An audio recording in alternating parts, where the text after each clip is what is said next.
किसी नए राज्य का प्रवेश या स्थापना आर्टिकल 2 में दिया है।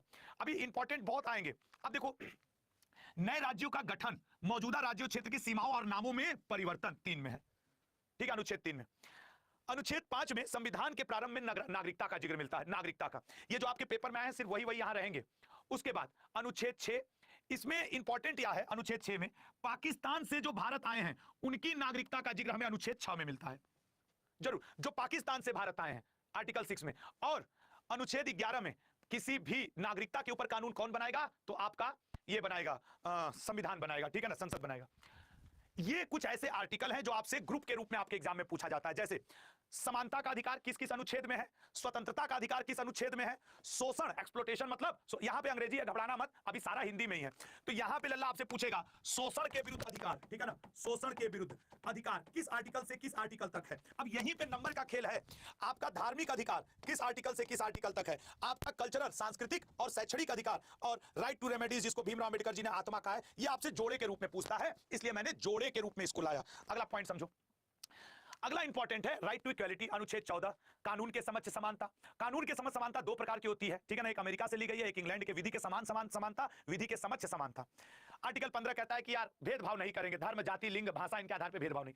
आर्टिकल 17, न जाने क्यों ये खूब इंपॉर्टेंट बना रहता है एग्जाम पेपर में, न जाने क्यों क्या है, लेकिन है इंपॉर्टेंट। इधर इसके वो भी लिखे हैं, आर्टिकल 18 उपाधियों का अंत, मतलब आप किसी विदेशी देश से कोई उपाधि नहीं ले सकते बिना भारत सरकार के परमिशन के, लेकिन आप शिक्षा संबंधी कोई उपाधि और आपके किससे संबंधी, सैन्य संबंधी, आर्मी संबंधी कोई उपाधि आपको मिल रही है तो आप ले सकते हैं, ये अपवाद है दोनों। जीवन और व्यक्तिगत, आर्टिकल 21 बहुत ब्रॉड है, एक बार समझना।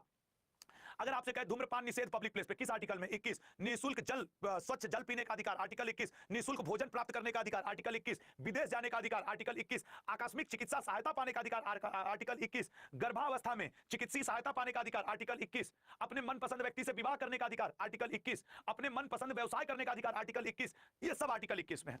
आर्टिकल 21A में 6 वर्ष से लेकर 14 वर्ष तक के बच्चों का निःशुल्क और अनिवार्य शिक्षा है। मैं सिर्फ दोहरा रहा हूं, कुछ खास नहीं। अनुच्छेद 23 और 24 दोनों शोषण के विरुद्ध अधिकार हैं, ठीक है ना। इसमें मानव खरीद फरोख्त, जैसे नहीं लड़कियों की खरीद फरोख्त, बच्चों की खरीद फरोख्त होती है, 23 में मना है। 24 में 14 वर्ष से कम उम्र के बच्चों का खतरनाक रोजगार या रोजगार में प्रतिबंध है। अनुच्छेद 30 ये माइनॉरिटी कम्युनिटी के जो आपके अल्पसंख्यक वर्ग हैं उनके शैक्षणिक स्थानों की स्थापना और प्रशासन करने के अधिकारों से संबंधित है। इसी आर्टिकल 32 को भीमराव अंबेडकर जी ने क्या कहा था, heart and soul of our Indian constitution, आत्मा कहा था। फिर अनुच्छेद 38 से ज्यादा इंपॉर्टेंट है अनुच्छेद 39A, समान न्याय और निःशुल्क कानूनी सहायता। तुम देखना, देख के तो आना, यूपी पुलिस, जीडी और बिहार SSC रेलवे, ये आएगा एग्जाम में। फिर आर्टिकल 40 ग्राम पंचायत का गठन। आर्टिकल 43 उतना ज्यादा इंपॉर्टेंट नहीं है, लेकिन यूपी में पूछा एक बार तो मैंने लिख दिया है, ठीक है ना, यूपी में। उसके बाद निश्चित तौर पे इस बार पेपर में इसके आने की पूरी संभावना है, बाकी आप जानते हो उत्तराखंड पहला राज्य बनने वाला है जो इसे लागू कर रहा है। अनुच्छेद 45 पैसे वो आपके 6 वर्ष से 14 वर्ष के बच्चों से संबंधित है, वो आर्टिकल 21A याद रखना, वो ज्यादा जरूरी है। अनुच्छेद 48 कृषि एवं पशुपालन संगठन। अब वहीं अगर इसमें मान लो 48A कर दिया तो वन्य एवं वन्य जीव का संरक्षण और उनका संवर्धन हो जाएगा। अच्छा, अनुच्छेद 51 दिया, लेकिन 50 भी याद रखना, कार्यपालिका का न्यायपालिका से पृथककरण, separation of judiciary from executive, कार्यपालिका और न्यायपालिका का, ठीक है ना, पालिका का पृथककरण, सेपरेशन, अलग अलग, दोनों का अलग अलग होना, ठीक है ना। अगला पॉइंट पे आते हैं, ठीक है ना, अगले पॉइंट पे आते हैं और नेक्स्ट देखते हैं, ठीक है ना। और मैं एक बात आप लोग से रिक्वेस्ट करूंगा, 2-4 लोग इसमें बहुत रेगुलर स्टूडेंट हैं और बात कर रहे हैं, सही नहीं है, ठीक है ना। आर्टिकल 51A ये आपका फंडामेंटल ड्यूटीज है। अब यहां पे जो जरूरी है वो ये 61 राष्ट्रपति पर महाभियोग, ठीक है ना। उसके बाद जो अगला यहां पे वही चीज हिंदी में 51A में आपके 11 मौलिक कर्तव्य हैं। 54 में राष्ट्रपति का चुनाव है। अब मैं चाहता तो 53 भी देता ना, लेकिन वो आपके पेपर में नहीं आता इसलिए मैंने रोक दिया। अनुच्छेद 63 भारत के उपराष्ट्रपति और महाभियोग। अगला देखो, कुछ कह रहे हैं सर ये याद कैसे होगा, लल्ला ये जिनको याद है उनका रिवीजन हो रहा है, नहीं याद हो रहा है तो तुम 395 अब तो 445 प्लस आर्टिकल्स हो गए, सब नहीं याद कर सकते ना, तो कम से कम इतना तो देख के जाओ, ये तुम्हारे पिछले 10 साल के पेपर के आधार पर गेस है, ठीक है, कि ये जरूर पूछेगा। उसके बाद अनुच्छेद 72 इसमें से ज्यादा इंपॉर्टेंट है, अगले पॉइंट पे आएंगे, ठीक है।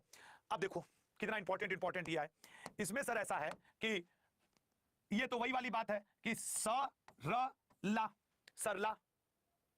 ठीक है। Article 76 attorney general. अनुच्छेद 93 लोकसभा के स्पीकर, ठीक है ना, स्पीकर, इसीलिए वहां पे वक्ता लिख दिया था। लोकसभा अध्यक्ष और लोकसभा उपाध्यक्ष की बात करता है, ठीक है ना, लोकसभा अध्यक्ष और उपाध्यक्ष में की बात करता है। अगली बात, अगला देखेंगे अनुच्छेद 110 धन विधेयक। अनुच्छेद 112 एनुअल फाइनेंशियल स्टेटमेंट।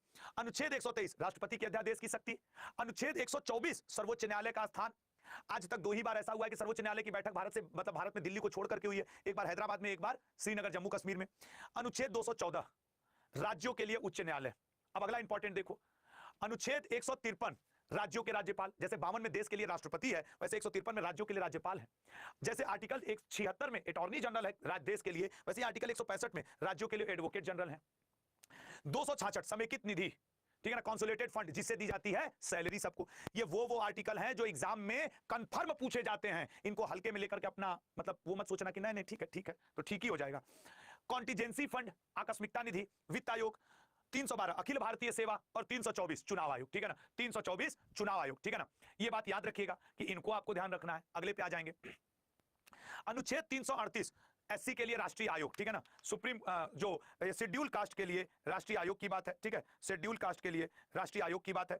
और इसके बाद अगर हम लोग कोई बात करें, ठीक है ना, इसके बाद अगर हम लोग कोई बात करें तो ये तीनों का तो तुम स्क्रीनशॉट रख लो, तो तुम स्क्रीनशॉट रख लो, क्योंकि ये तीनों आपसे एग्जाम में आना ही आना है। ये तीनों तुम याद करके रखते हो। अब जोर ही मत दो इसके ऊपर। अब तुम्हें याद रखना चाहिए 343 संघ की आधिकारिक भाषाएं, ठीक है, संघ की आधिकारिक भाषाएं, ठीक है, ये थोड़ा सा याद रखो। 360 के बाद